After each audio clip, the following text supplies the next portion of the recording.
Welcome to our tour of the Cotswolds, a region with beautiful scenery, fascinating architecture and a wealth of attractions for visitors at any time of the year.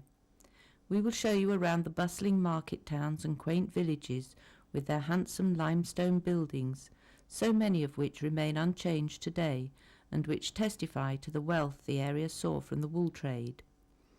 You will see the rolling hills and picturesque valleys that typify this area of outstanding natural beauty, a delight for artists, photographers and walkers alike.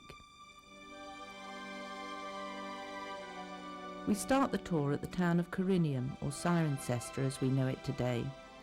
Cirencester was founded in about 75 AD and was once the heart of the Cotswolds, as several Roman roads converge here.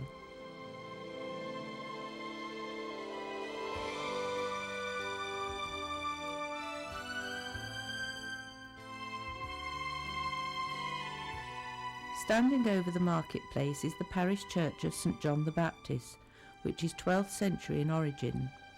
With its fine tower and three-storey porch, it is considered to be one of the most impressive in England.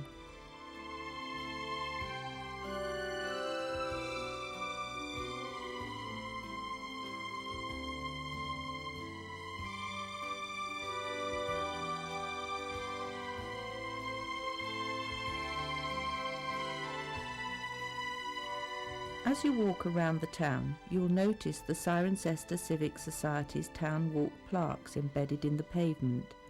Guidebooks can be obtained from bookshops to accompany the walks, highlighting the buildings as you follow the trail.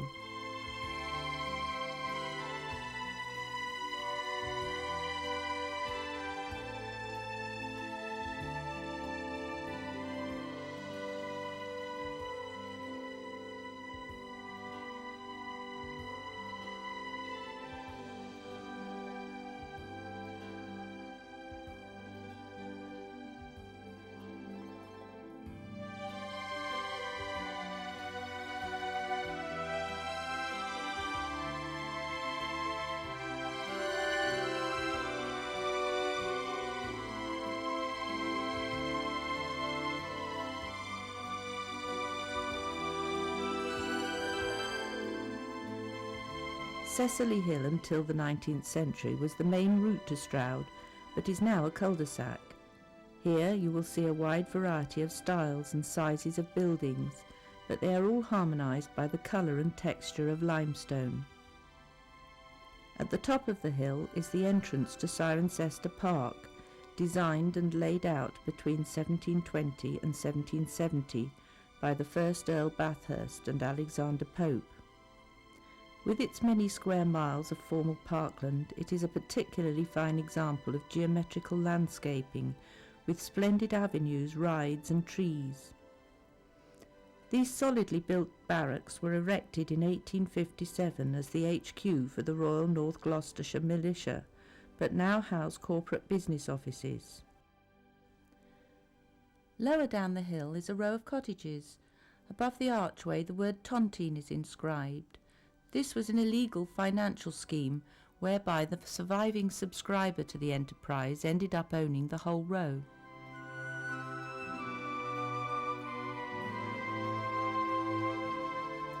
Cirencester has a friendly atmosphere and an air of well-being with few jarring visual notes. It retains its character as a market town, which still serves a large surrounding rural area.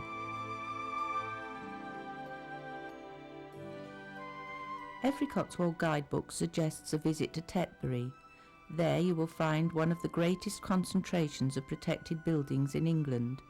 Consequently, it was designated an outstanding conservation area in 1971.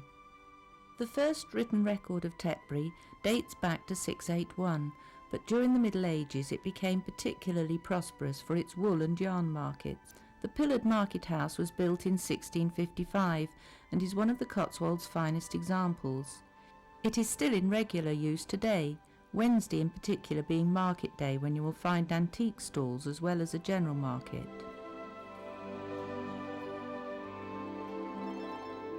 The 18th century church of St Mary the Virgin is a fine example of a Georgian Gothic church, and the interior has had extensive restoration work. This impressive spire is the fourth highest in England.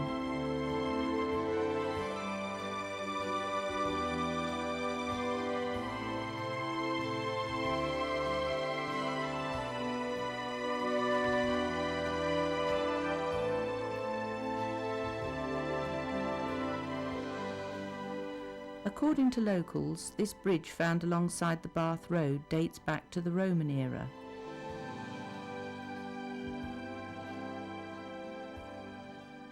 Here you can see the steep cobbled chipping steps and weavers' cottages. Many buildings of medieval origin are to be found in this area of the town. These steps lead to the chipping, which means market.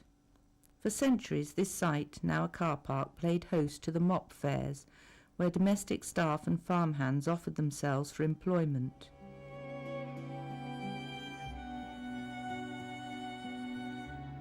Stroud is a busy and interesting market town, and its position makes it a good touring centre from which to see the Cotswolds.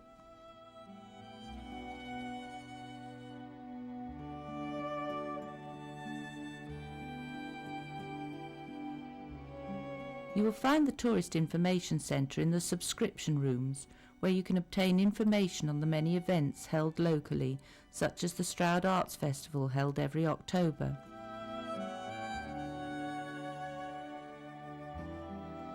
In 1783, engineer Robert Whitworth started the Stroud to Lechlade Canal, which ran for 28¼ miles. This formidable undertaking was completed within 6 years, and comprises of 44 locks and a 2¼ mile tunnel at Sapperton.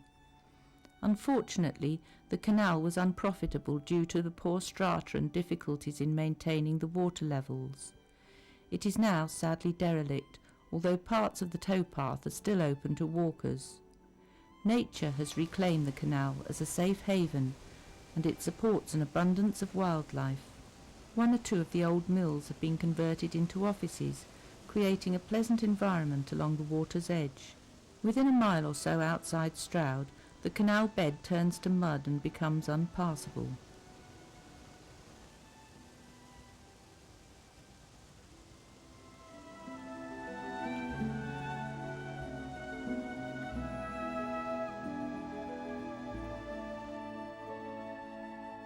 Sapperton village looks down onto what is known as the Golden Valley, so named by Queen Victoria, who saw it on a sunny autumn day.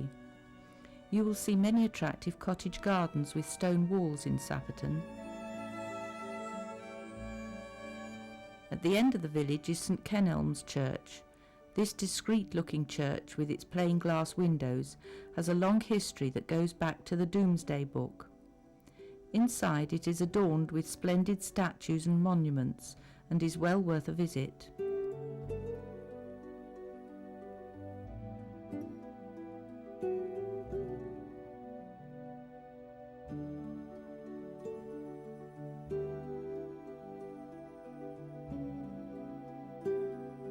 Above Sapperton, on the other side of the A419, is the Cotswold Gliding Club, where you can learn to fly. A single flight is very affordable. You will be launched to around 1,000 feet and will be able to familiarise yourself with the controls or just relax and enjoy some unforgettable views of the surrounding countryside.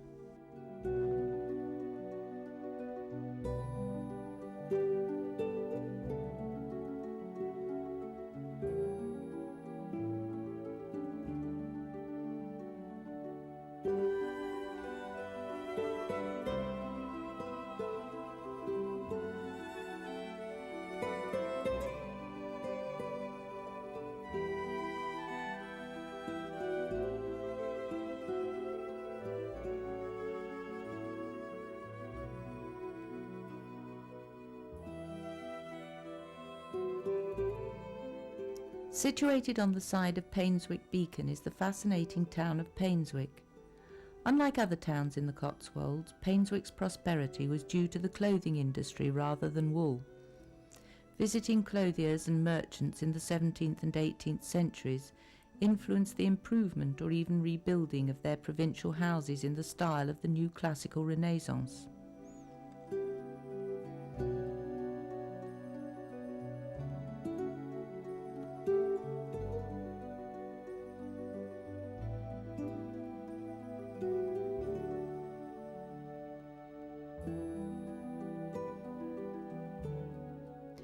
New Street carries the A46 through the heart of the town and past the only 15th century building with exposed timber framing.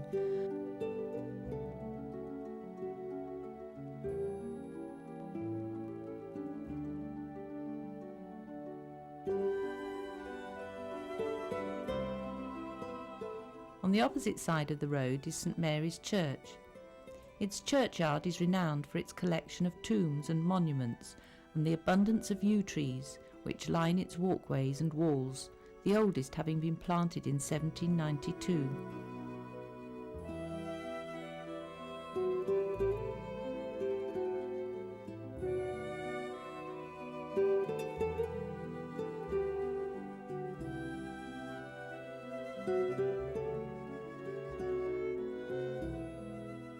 The church dates back to the 12th century, although it was mostly rebuilt 200 years later.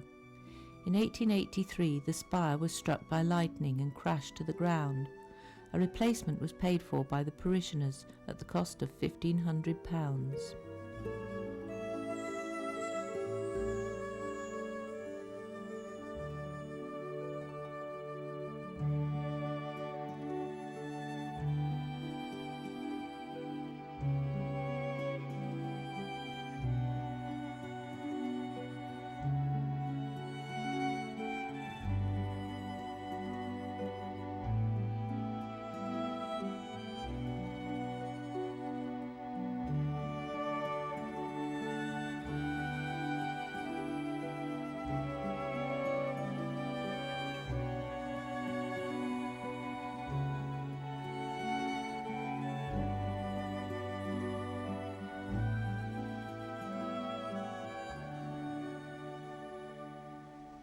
At the bottom of the hill you will find Savoury's Mill, which was the last working mill in Painswick.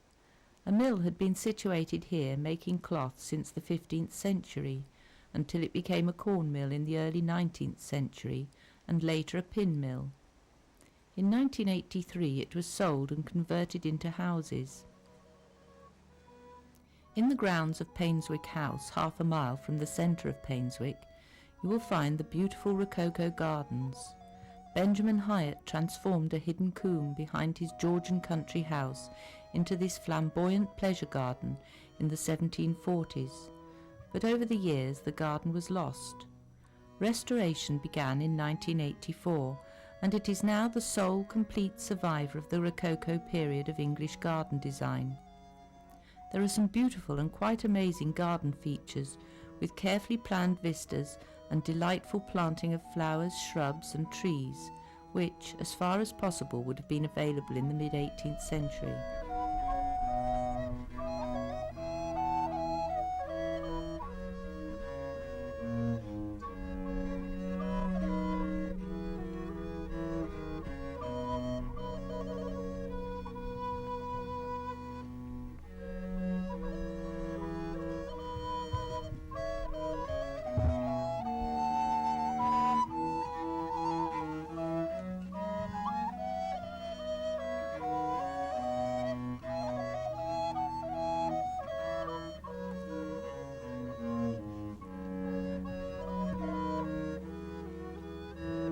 This is the Pitville Pump Room, Cheltenham's finest Regency building and the epitome of this fashionable spa town, which is England's most complete Regency town.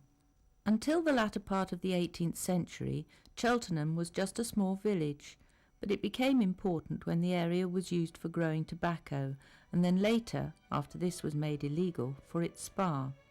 There were many famous and illustrious visitors to the spa, Dr. Johnson, Handel, George III and Jane Austen, to name a few, and its popularity resulted in the construction of this elegant town.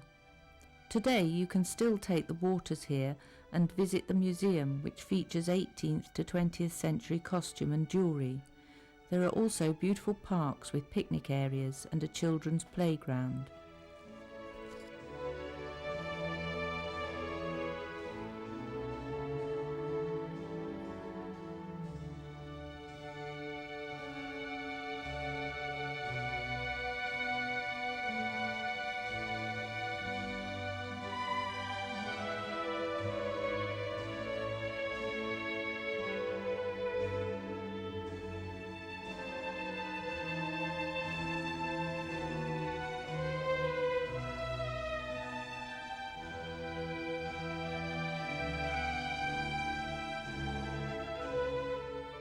Neptune's Fountain can be found on the promenade, one of the finest tree-lined boulevards in England. Why not stop for a few moments and admire this spectacular fountain in between browsing in the shops which line the boulevard?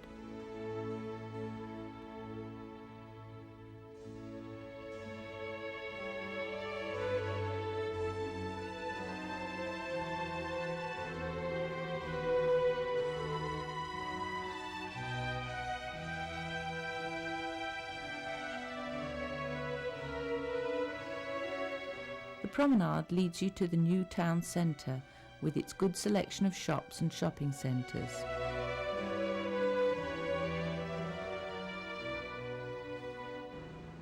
There is a free shuttle bus which will take you around the town. This is definitely the easiest and most civilised way to see Cheltenham, if your feet need a rest.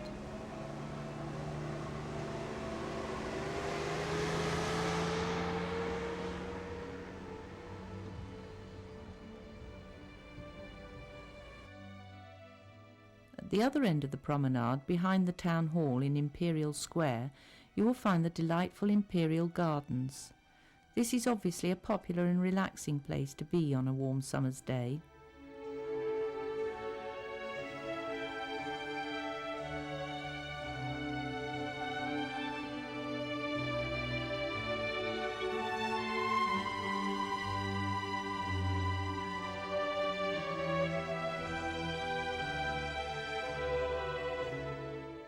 The stylish rotunda was the pump room for the Montpellier Spa. This area has a continental flavour, and you'll find many interesting cafes, bars, boutiques, antiques and crafts shops here. Gloucester, or Glevum, was an important city to the Romans, being built at a crossing point of the River Severn. There have been many excavations of the Roman city site, and you can see many of their finds in the City Museum in Brunswick Road. In Eastgate Street you can also view the remains below street level through a glass-topped plinth. Gloucester remained important when the Romans were replaced by the Saxons and later the Normans. Many monasteries and convents were established in the city, and it was in the chapter house of the cathedral, its oldest surviving part, that William the Conqueror drew up his plans for the Domesday Book. The cathedral is one of the most architecturally important buildings in Britain, an early example of the Perpendicular style. The cathedral tower is a magnificent structure constructed in the 1450s to replace an earlier tower and rises to 225 feet. Inside you will find the magnificent fan vaulting of the cloisters and the largest window in any British cathedral, along with many other examples of ancient craftsmanship. As with many English cathedrals, Gloucester's is set in an attractive close, the main part of which is called College Green. The 13th century St Mary's Gate was the main entrance to the monastery that existed on the site until the dissolution.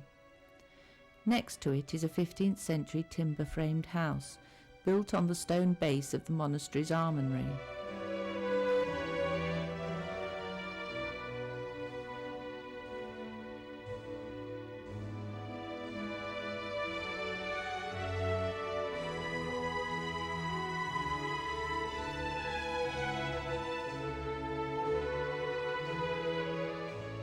Facing the cathedral is the memorial to Bishop Hooper, who was burnt at the stake here in 1555 for being a Lutheran.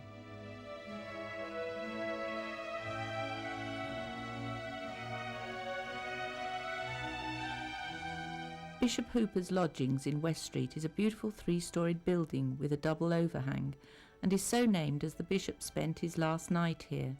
It now houses a folk museum.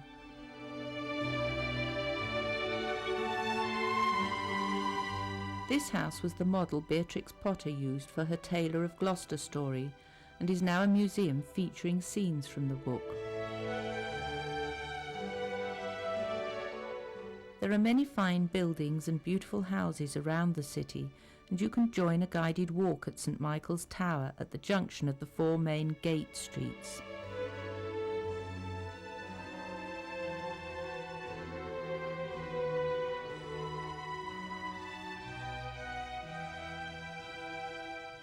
Blackfriars was a monastery founded in the early 13th century, and the church still has its original roof.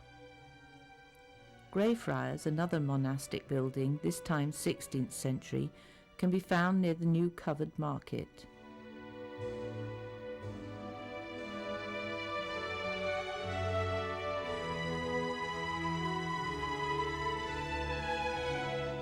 Gloucester docks are the most inland port in Britain and are steeped in history. They have been converted into an attractive shopping and entertainment area with lots to see and do.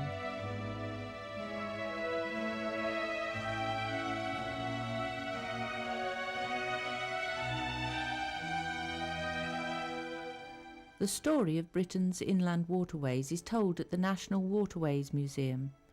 You can see working engines and models along with archive film and sound recordings.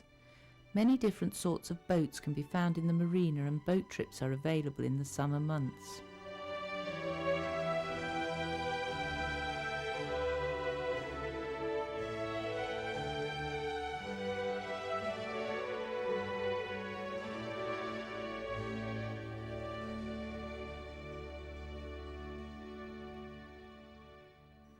Winchcombe is a small town on the busy A46, a few miles northeast of Cheltenham.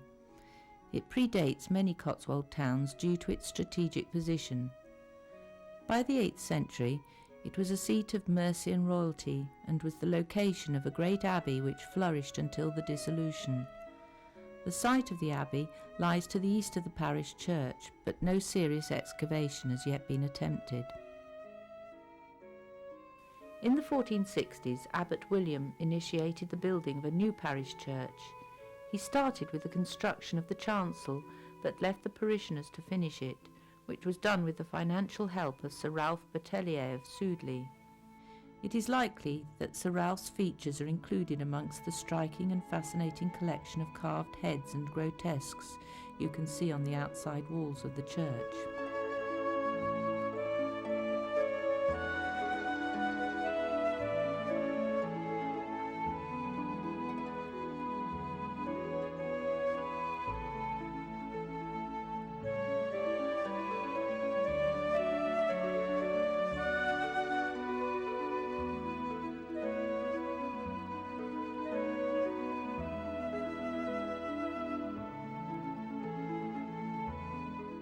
Behind an ordinary house front, just next to the church, you will find the Winchcombe Railway Museum, a hands-on museum of railway life, with its large display of cast iron and line-side notices, signalling equipment and railway life memorabilia, which are here to be used as well as admired by visitors.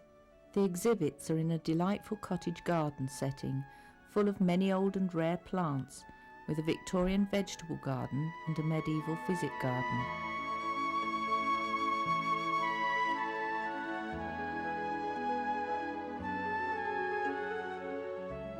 Children as well as adults will love this museum. A visit is highly recommended when you're in Winchcombe, so check the opening times as they vary.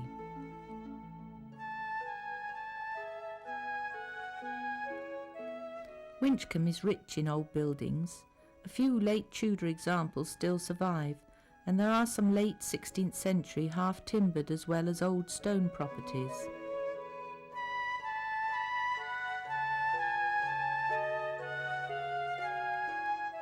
The attractive Dent Arms houses were built in 1865 with their small gables and multicoloured stonework.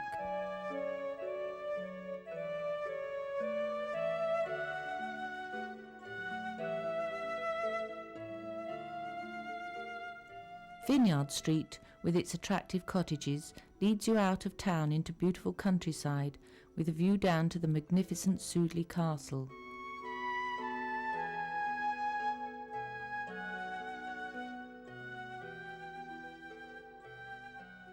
In the high country above Sudeley Castle and south of Winchcombe, you will see the sign for Bellas Knap, one of the area's Neolithic burial mounds.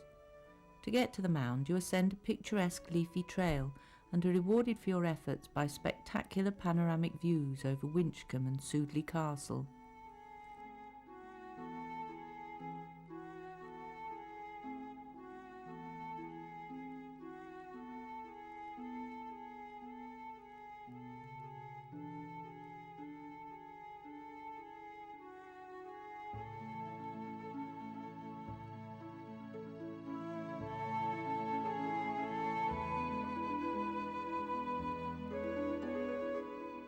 The Long Barrow is one of the best preserved Stone Age burial chambers in the Cotswolds. This false doorway was probably built to fool grave robbers or confuse evil spirits. The mound is constructed from limestone blocks bounded by dry stone walling of Cotswold stone. There were 4 burial chambers, and when excavated in the middle of the 19th century, 38 human skeletons were found, along with animal bones, flint implements and pottery dating back to about 2000 BC.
A visit to the medieval town of Tewkesbury should not be missed, although the town is not typical of the Cotswolds, as the older buildings are almost entirely half-timbered rather than stone.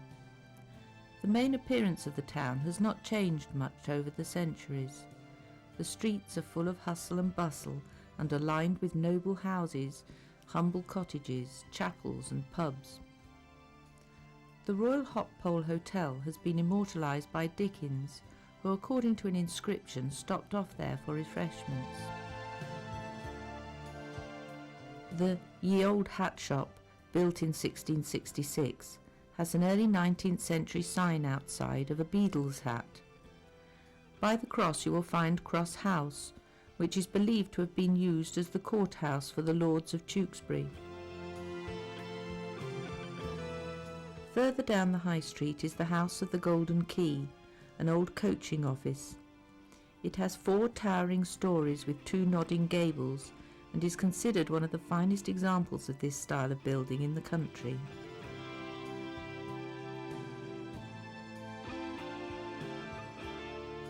The Great Norman Abbey stands majestically at the south end of the town.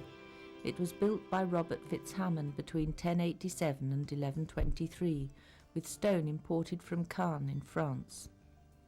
The townspeople saved this great Benedictine monastery after it was suppressed in 1541 by purchasing it from the king for the sum of £453. The abbey has a massive 132-foot-high Norman tower which dominates the skyline. The western end has a 65-foot-high recessed arch window flanked by 7 columns. It is one of the largest parish churches in the country.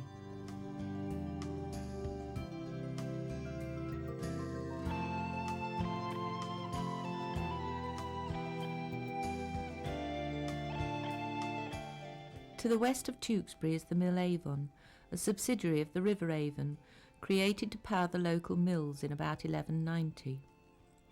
Today this is a popular place for pleasure crafts, and you can take a pleasurable walk along the towpath following the route of the Severn Way.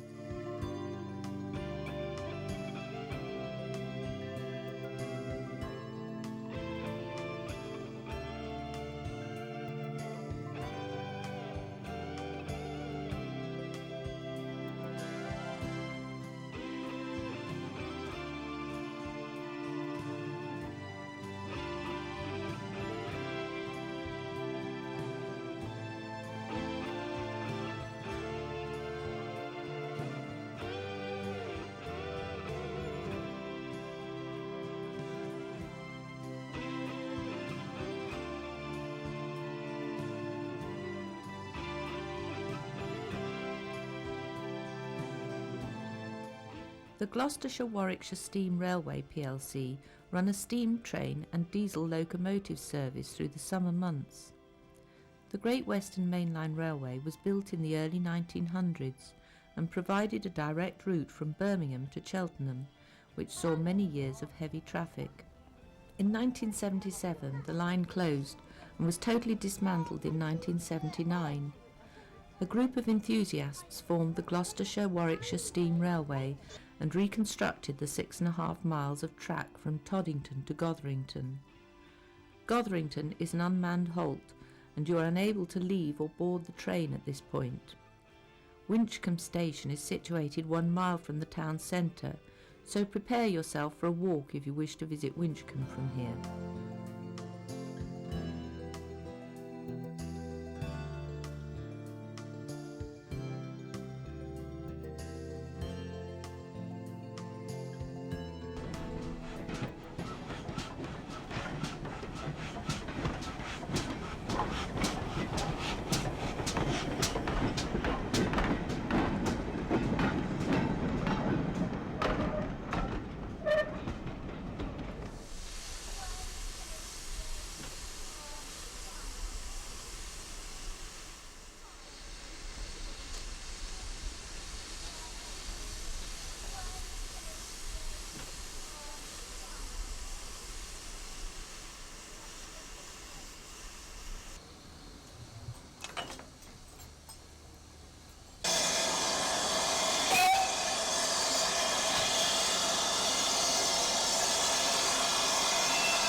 Toddington Station houses the Great Western Railway shop with a range of books, gifts and souvenirs. In 1998, GWR became a PLC and shares are available. Their goals for the future include building new locomotive sheds and extending the line to Cheltenham and Broadway. We now take a detour out of the Cotswolds to Evesham. Evesham has a great many attractions, including the River Avon, which meanders around the town. It is a pleasant place to spend some time feeding the swans. You can take fishing or boating holidays on the river, or simply hire a boat for the day. The magnificent bell tower is the only major building remaining of the once great abbey after the dissolution in the 16th century.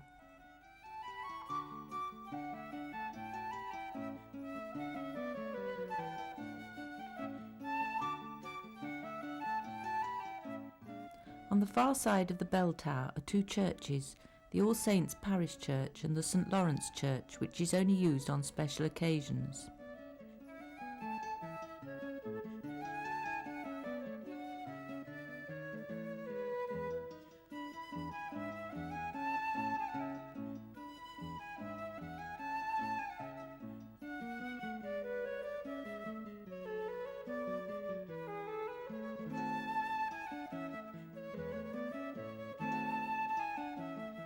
Evesham has two main traditional shopping areas, as well as the recently opened Abbey Gates Indoor Shopping Centre.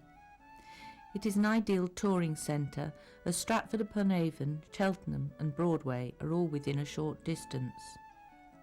The Armoury Heritage Centre is a Grade 1 listed building that dates back to at least the year 1400. The building was once the lodging of the Abbey's almoner, the monk responsible for looking after the poor and the sick of the town. The Armoury now holds the town's busy tourist information centre and also houses a unique collection of artefacts connected to the history of the town and the Vale. These include items relating to the Abbey, the Battle of Evesham, the market gardening industry in the area, and local traditional crafts.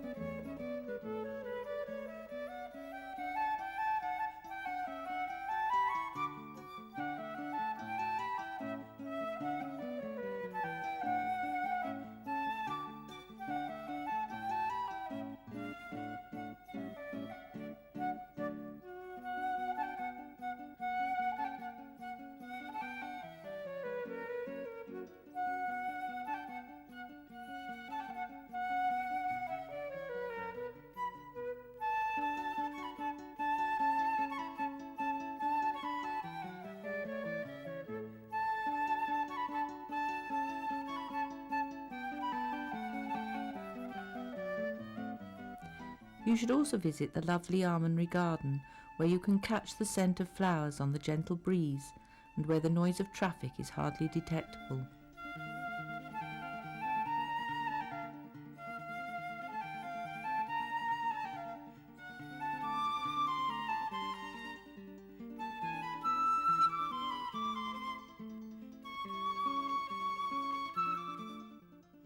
As you might imagine when you visit Broadway, its name derives from the width of the main street. The original narrow road had two streams that ran on either side, which were covered by a much broader roadway.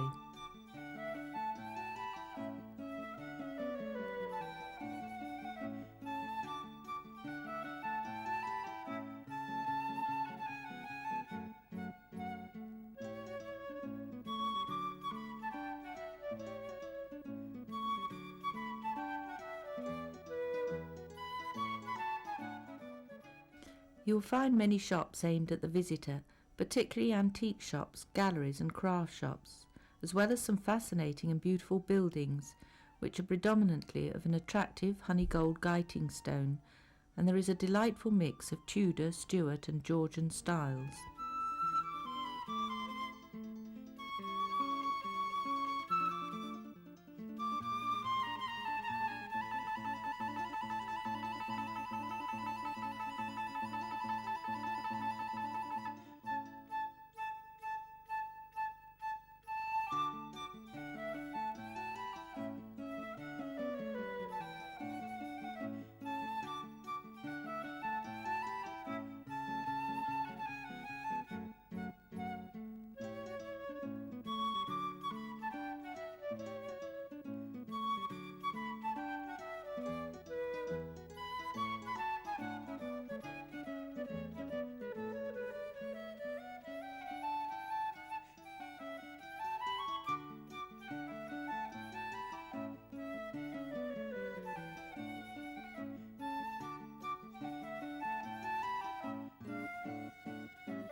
This is the Ligon Arms, which commemorates a local eccentric, General Ligon, who had his estate planted with trees in the formation of the troops at the Battle of Waterloo, so that he could reenact the battle.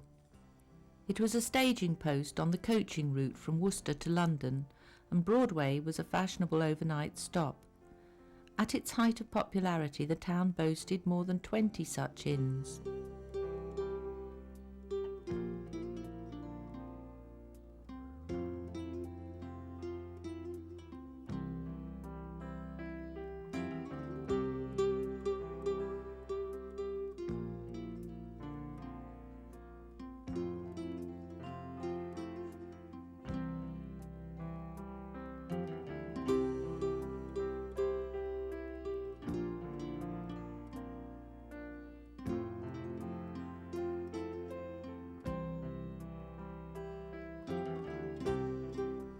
High above Broadway Village, set on an ancient beacon site, is Broadway Tower, built by the Earl of Coventry in 1800 as a folly. The tower is one of England's most outstanding viewpoints, and it is possible to see as many as 12 counties from here. On a clear day, you can see across the Severn Valley as far as the Welsh Mountains and beyond.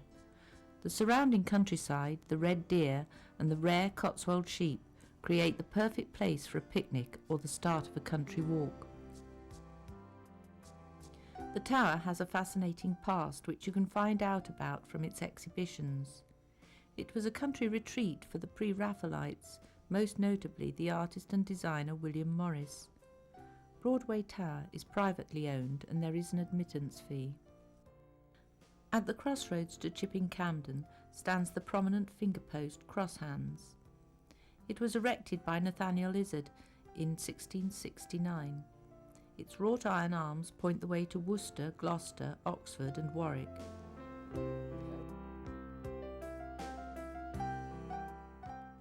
Chipping Campden is surely the jewel in the Cotswolds crown. It obtained its market charter in about 1180 and became one of the great wool towns. You will find stone-built houses that span the last 6 centuries, and everything is balanced, blended and beautifully in harmony. It is hard to believe that by the end of the 19th century many houses were decayed and the streets deserted. In 1902, C.R. Ashby helped rejuvenate the town by establishing it as a centre for arts and crafts. In 1929, the Camden Trust was set up, which bought and restored empty high street properties and established an early awareness in the conservation of buildings. High Street, the main thoroughfare, has evolved over the centuries and consequently has a fascinating mix of buildings and shops interspersed by occasional dark alleyways.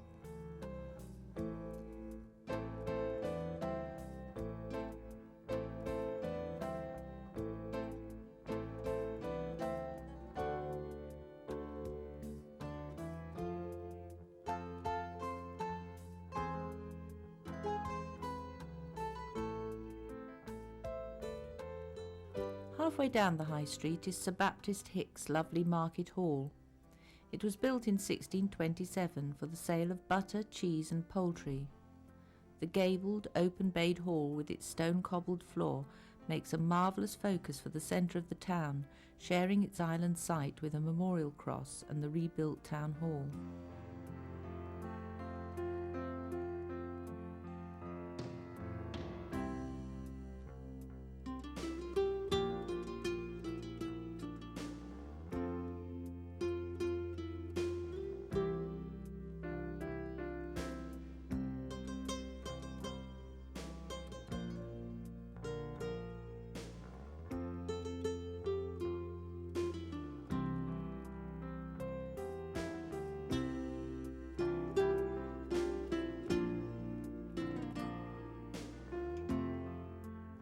This 2-storey bay-windowed property is Greville's house.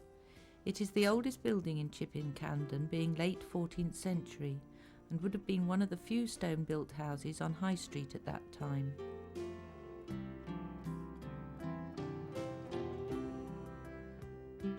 Near the church you will find these almshouses, which were also built by Sir Baptist Hicks, who built the Market Hall, and this Jacobean gateway is all that remains of his own house, which was destroyed in the Civil War. Chipping Campden's majestic church owes its existence to the local wool merchants of the 14th and 15th centuries, and inside you will find many reminders of this in stone and brass.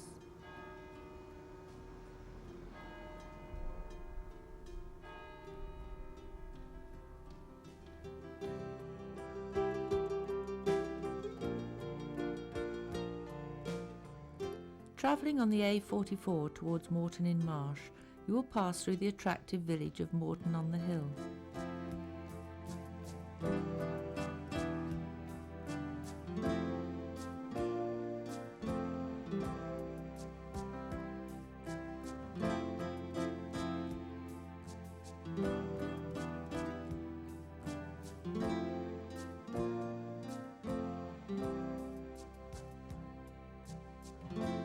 The Cotswold Falconry Centre, set in the beautiful surroundings of Batsford Park, houses a wide variety of birds of prey.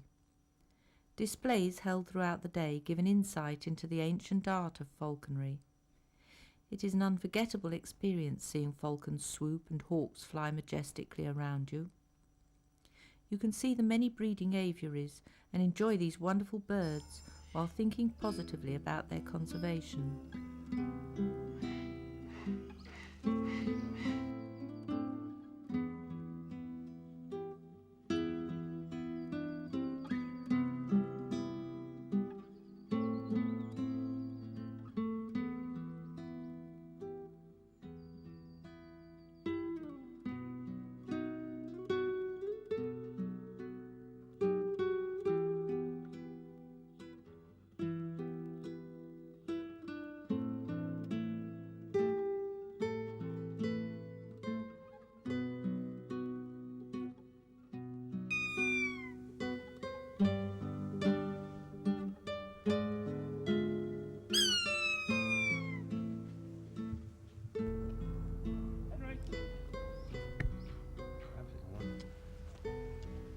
Henry!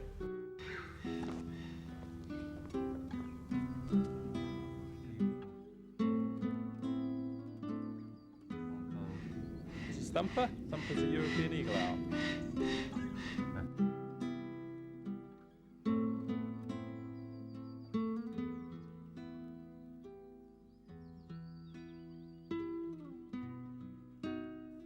As you enter the market town of Morton-in-Marsh, on the right you will see Wellington Aviation Arts.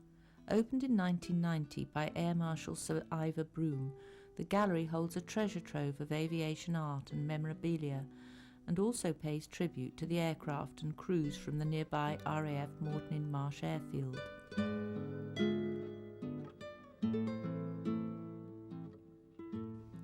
At the rear of the gallery is the pièce de résistance, a 15-foot Wellington tail section which dominates the garden. Profits from the gallery sales go to the RAF Benevolent Fund. Morton-in-Marsh is a fine example of a late Cotswold market town. The majority of the houses on the wide tree-lined High Street are late 18th and early 19th century, built when the town was an important coaching stage and also the centre of a linen weaving industry.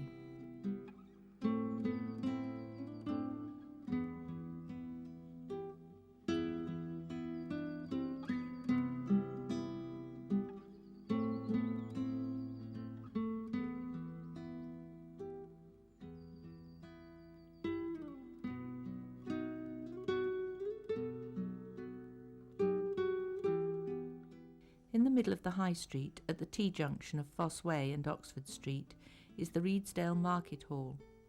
This remarkably fine example of Victorian Gothic was built in 1887.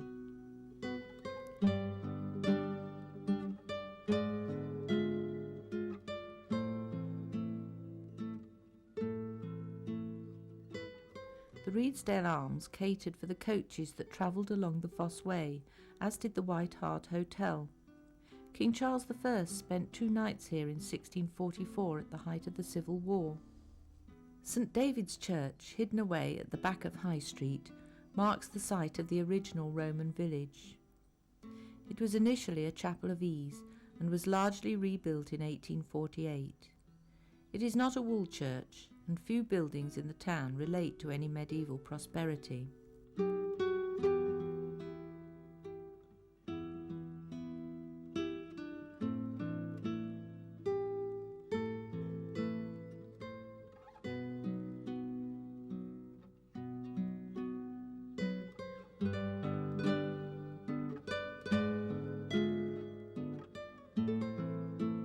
Curfew Tower at the corner of Oxford Street was built in the 16th century and is possibly the oldest structure in the town.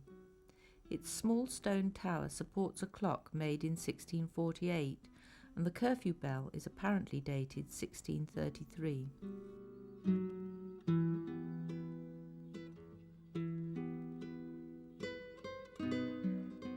Down Oxford Street you will find the half-timbered Mann Institute building, built by John Mann's daughter to commemorate his birth.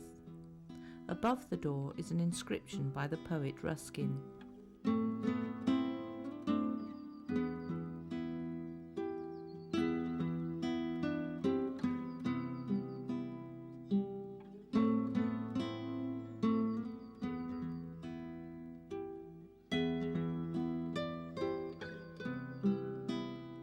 Morton-in-Marsh is a pleasing town to stroll around and explore, and the busy Tuesday market is well worth a visit.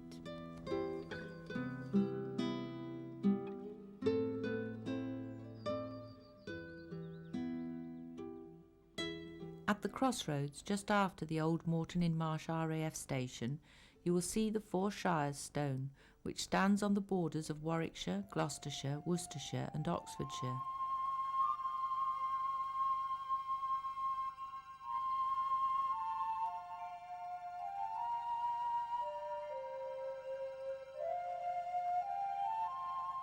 As you enter Chipping Norton on your right, you will see the Victorian Bliss Valley Tweed Mill, with its eccentric chimney towering above a building more like a mansion than a mill.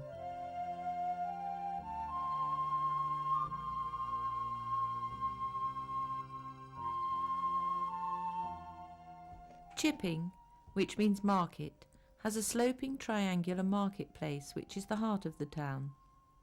There is a busy market held here every Wednesday. The town is known affectionately to locals as Chippy. The High Street is terraced and shops and banks now occupy former 18th century merchants' houses. Many buildings were refronted in the 18th century, suggesting a period of Georgian prosperity.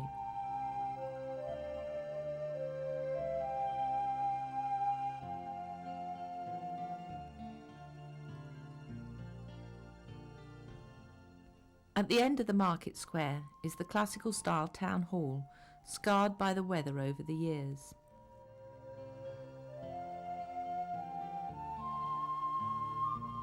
Next to the Chequers Inn is the Oxfordshire Craft Guild and Theatre. You will find an interesting display of local craft here. In Church Lane there is a picturesque row of almshouses, built in 1640, a gift from Henry Cornish, with their traditional 17th century Cotswold gables and tall chimney stacks.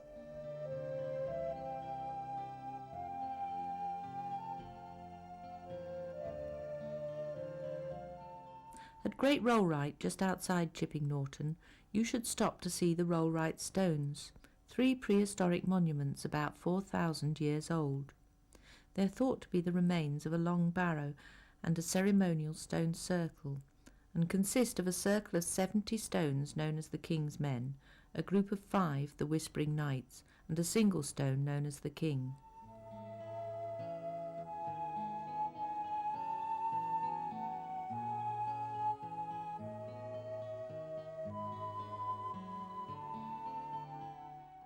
Burford was a small Saxon settlement by the side of the River Windrush. The now broad High Street, which is the Oxford to Gloucester road, climbs southward up the hill from the river. There have been few new buildings added to the High Street since the early 18th century, although existing buildings have been refronted, enlarged or modernised. The town still preserves much of its collection of 14th to 16th century buildings and is best seen on foot.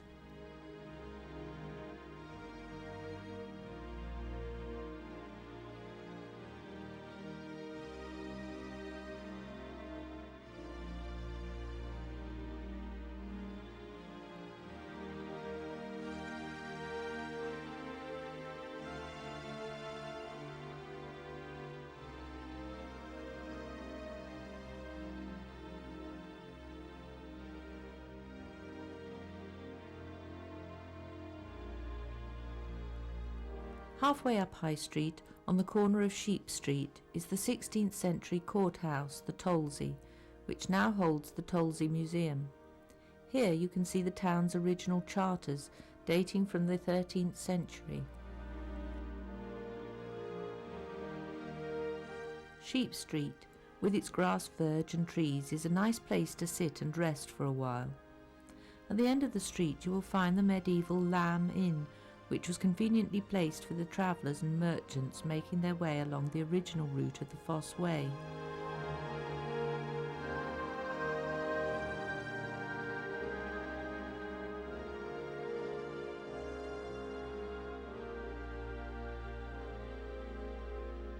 Also in Sheep Street, in what was the 18th century Greyhound Inn, are the editorial offices for the Countryman, which first began to produce their bi-monthly rural magazine from here in 1947.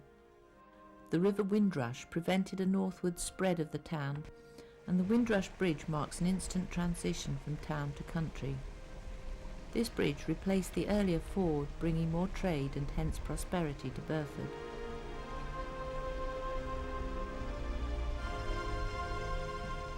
The town's prosperity peaked during the 15th and 16th centuries, and this is reflected in the beautiful rebuilding of the parish church with profits from the wool trade.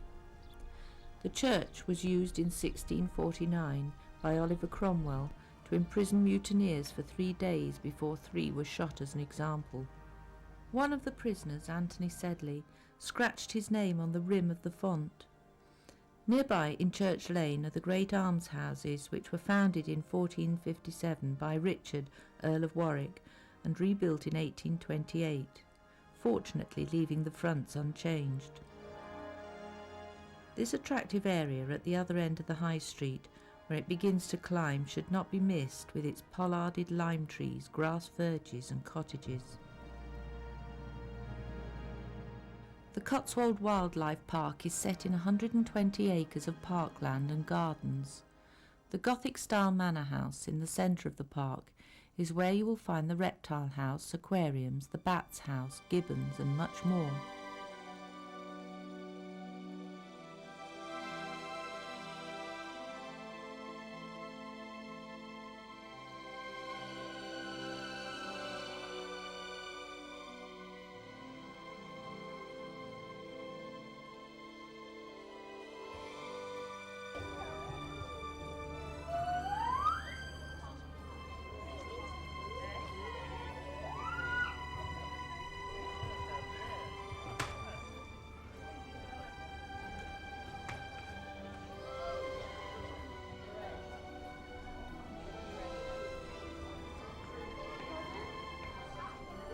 You might like to take a ride on the narrow gauge railway around the park, enabling you to see some of the animals while taking a rest.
The delightful Humboldt penguins are just one of the birds you will find in the extensive collection in the walled garden section of the park.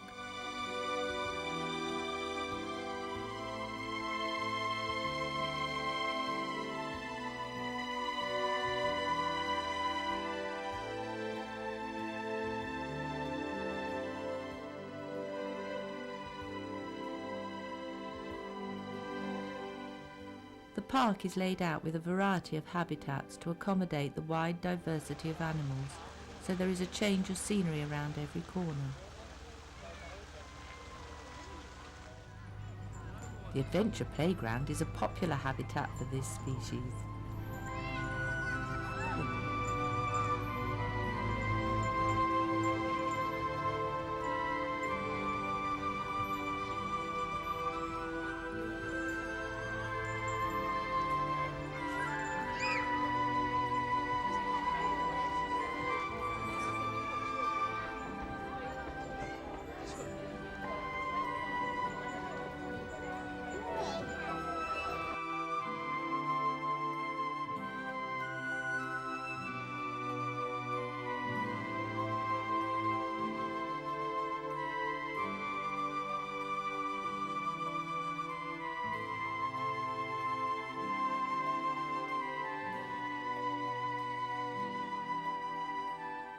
The busy market town of Lechlade rests close to the River Thames on the south-east side of the Cotswolds. Both the High Street and Burford Street have examples of good 17th and 18th century house fronts, many of which have arches big enough to have allowed wagons and coaches to pass through.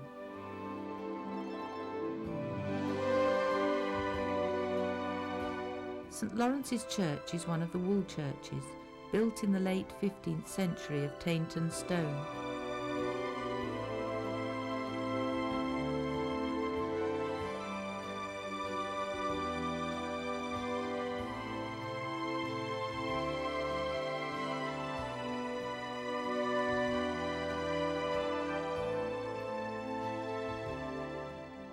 For many centuries, Lechlade was the highest navigable point on the Thames. Halfpenny Bridge still retains its toll house, although you will not have to pay to cross the bridge now. The river is popular today with both pleasure boats and walkers, as the river banks are easily accessible, and on a hot summer's day this area is a pleasant place to laze around, enjoy the scenery and watch the water activities.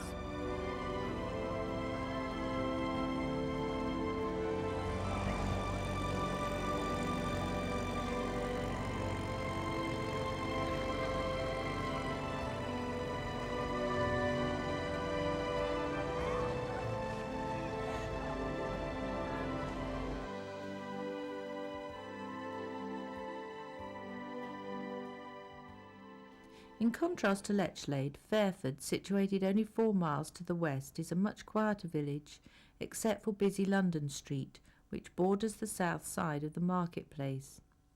You will find elegant 18th century houses and hotels, and stone buildings with some timber framing.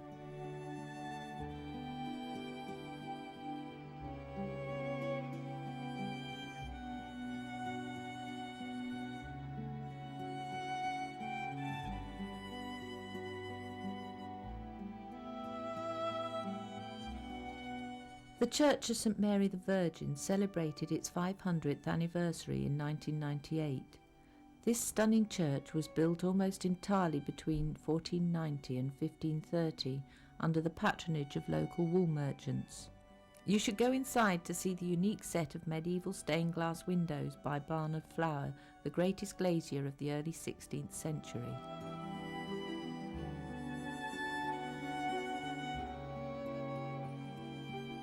Four miles north of Cirencester you will find the village of North Cerney, most famous for its exquisite church.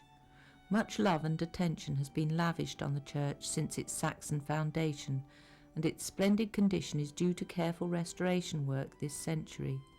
It is well worth a visit, along with the pleasant village itself.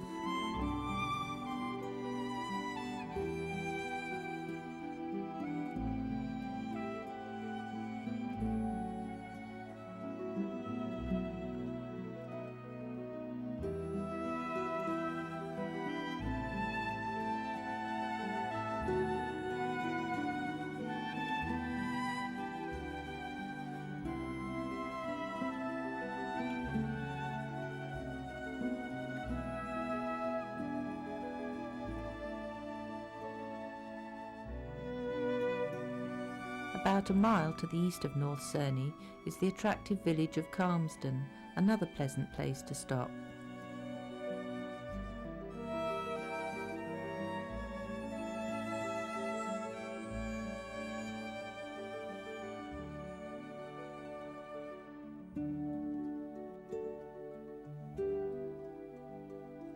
Near Chedworth, you will find one of the best exposed Roman villas owned by the National Trust. The exhibition shows the structure of the Roman living quarters and features many beautiful mosaics.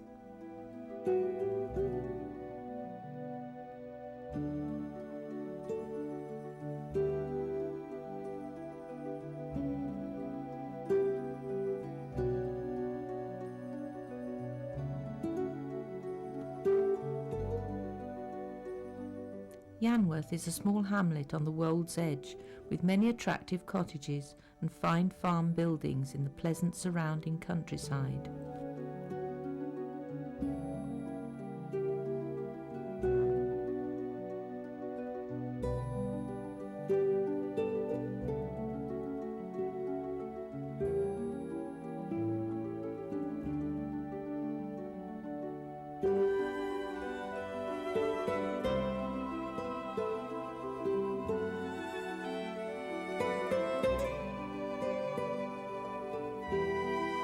There are many beautiful drives to be found in this area along back roads seldom visited by tourists.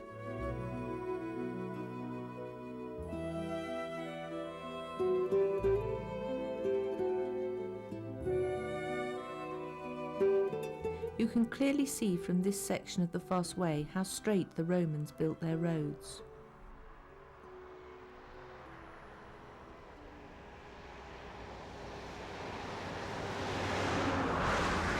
Further along you will come to Fosse Bridge, where you can turn down into the delightful Colne Valley. There are many pleasant small villages on the winding country road that zigzags across the Colne River.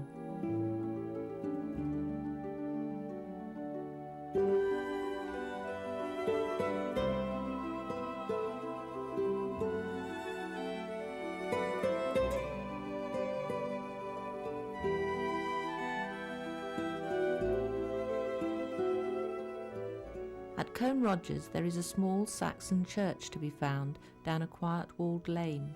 Its cool interior is a place of tranquillity and inspires contemplation.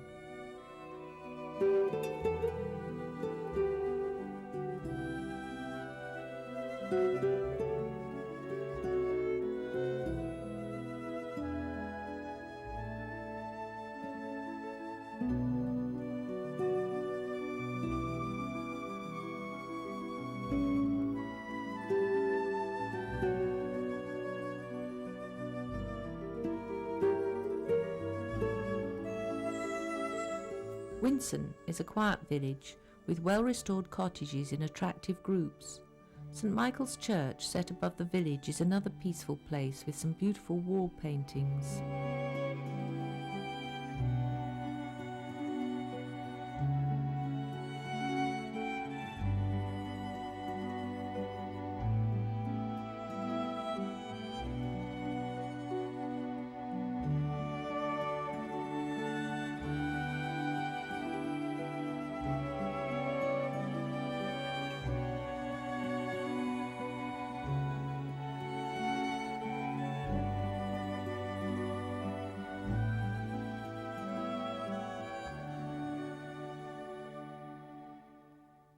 Bybury is a very popular place for tourists and is perhaps the most typical of all Cotswold villages. The River Colne widens here and is teeming with trout, which has made the Swan Inn a favourite with fishermen and visitors alike.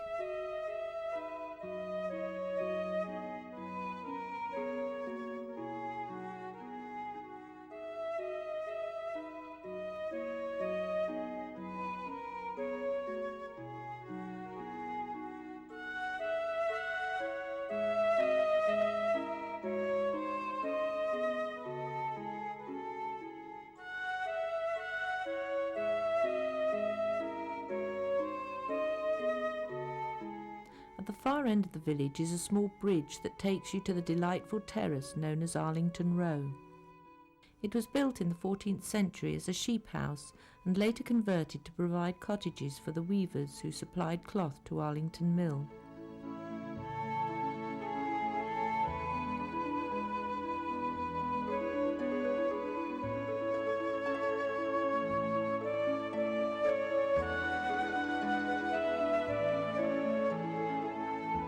The splendid Arlington Mill, built in the 17th century, was both a corn and a cloth mill.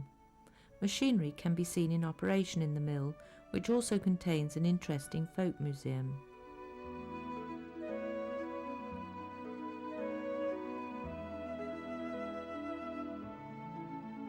Bybury Trout Farm next to the mill breeds fish for release as well as for eating.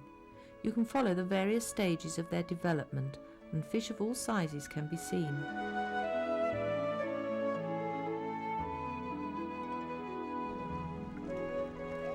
Everyone loves to feed the fish.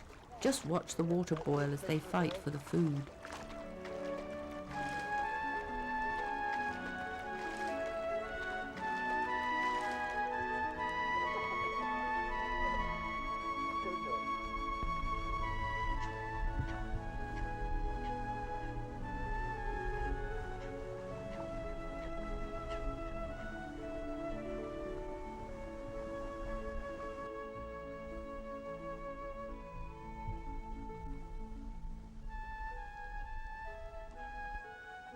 If you fancy your chances at catching a trout, you can hire a rod. You stand more than a sporting chance here.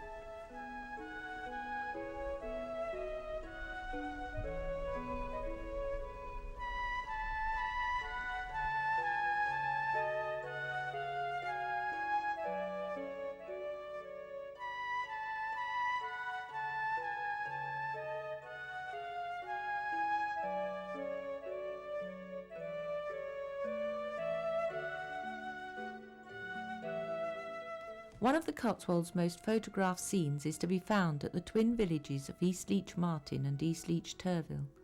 Kebble's Bridge joins the two villages, which are separated by the River Leach. This footpath-only bridge is little different from the Clapper Bridge of prehistory. The two villages contain many attractive buildings, and both have their own church. John Kebble, the 19th century poet after whom the bridge was named, was rector of both East Leach churches.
North Leach is now a relatively quiet town since the construction of the A40 bypass.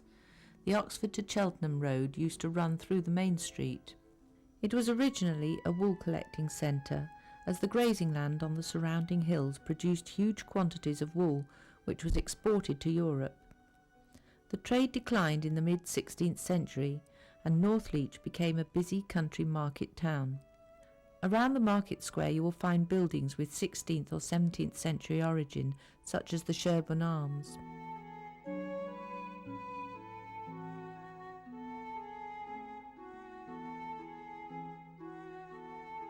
This attractive narrow street near the green is called the Peep and leads you to the church.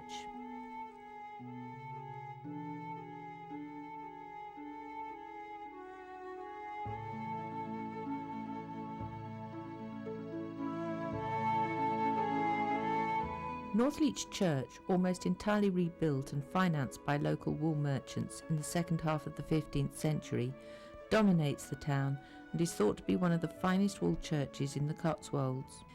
Both inside and outside you will find many references to these wool merchants in the masonry, statuary and churchyard memorials.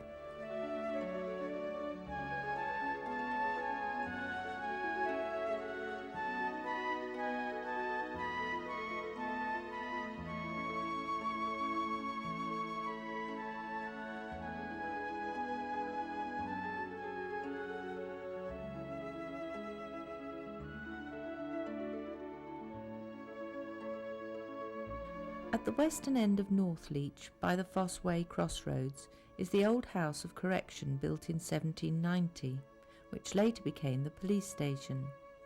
It is now the home of the Cotswold Countryside Collection, which has displays on the agricultural history, rural and social life of the area. The River Windrush gently flows through the village of Bourton-on-the-Water, often referred to as the Venice of the Cotswolds, on account of the many bridges that span the clear waters. Waterside paths lead you to numerous places of interest, and the village is deservedly a popular place for tourists.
Among the many attractions in Bourton-on-the-Water, you will find the Cotswolds Motor Museum in the High Street.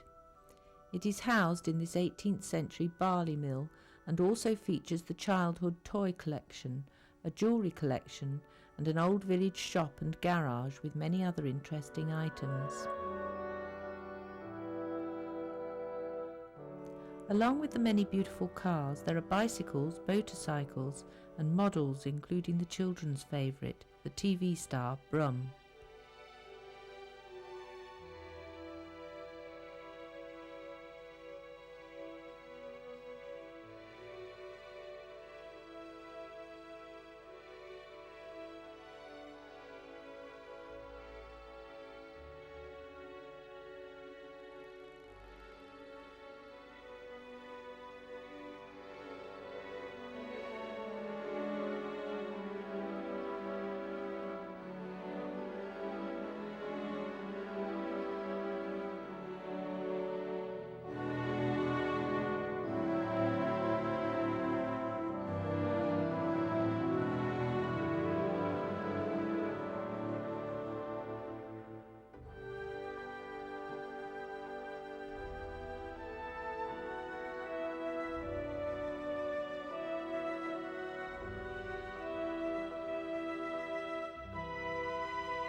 Why not take a ride from the Motor Museum to one of Bourton's other attractions?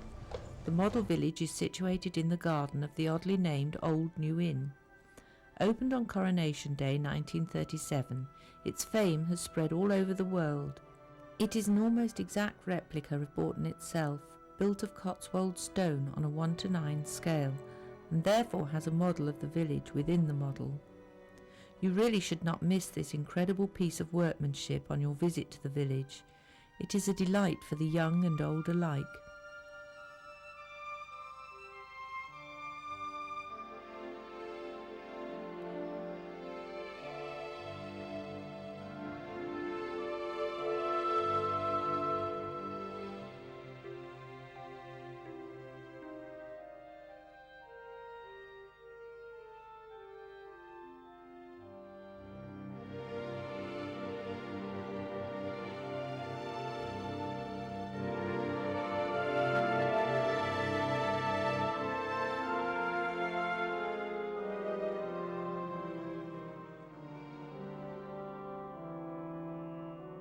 Bourton's beautiful church has an unusual domed tower built in 1784 and a 14th century chancel, although the main part of the church itself is 19th century.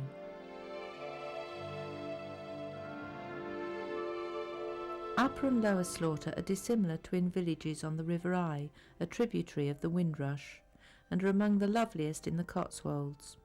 In Lower Slaughter, the stream meanders through the centre of the village, crossed by several low bridges, with picture book cottages clustered along its grassy banks.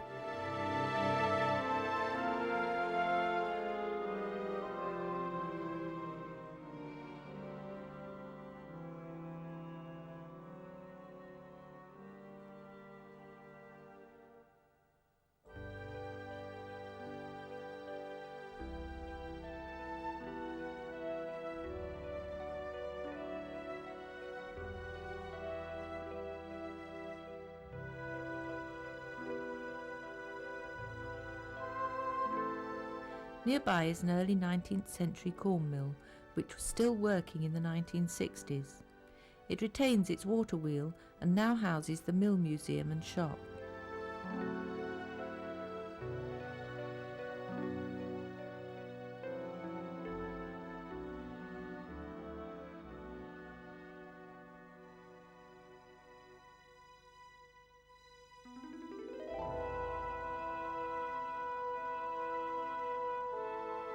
Upper Slaughter is about 1 mile away, and is on a gentle grassy slope above the little brook. There are many pleasing houses with pretty cottage gardens.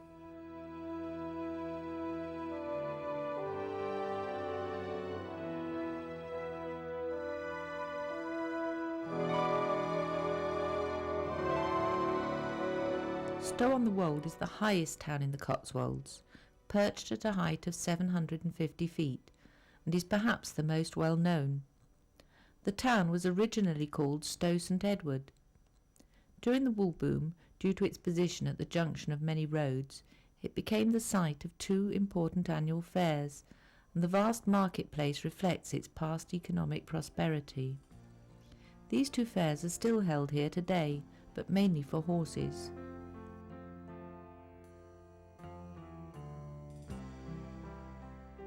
Many fine 17th and 18th century buildings surround the market square, and you will find the market cross at one end and the stocks at the other.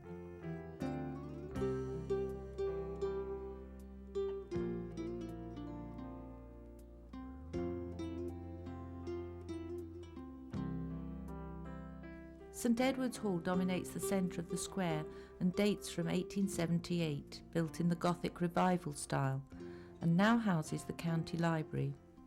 The Talbot Inn used to be the corn exchange, and on the front wall you will see the letterbox through which farmers placed their sample packets of grain. Beside the Talbot runs a narrow alley through to Sheep Street. The Talbot Yard is now an attractive precinct.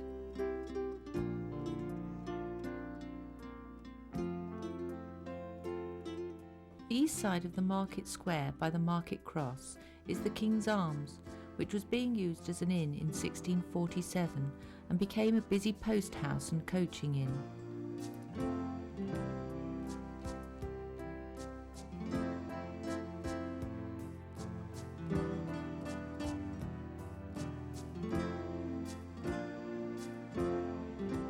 Park House Toy Museum is one of the best private collections, with 3 large rooms of dolls, teddy bears, trains, boats, planes, and much, much more.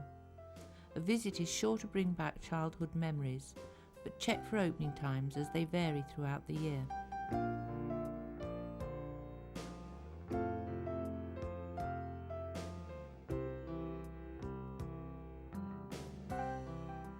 This is the Royalist Hotel, the oldest inn in England. Although the date on the door is 1615, its wooden beams have been dated to 947 AD. Over the years it has also been used as a hospice, a religious house and a private dwelling. We hope you have enjoyed this tour around the Cotswolds. We have not had time to visit all the fascinating villages and towns, nor show you all the wonderful scenery, but we hope our selection has enticed you to explore this most delightful part of England for yourself.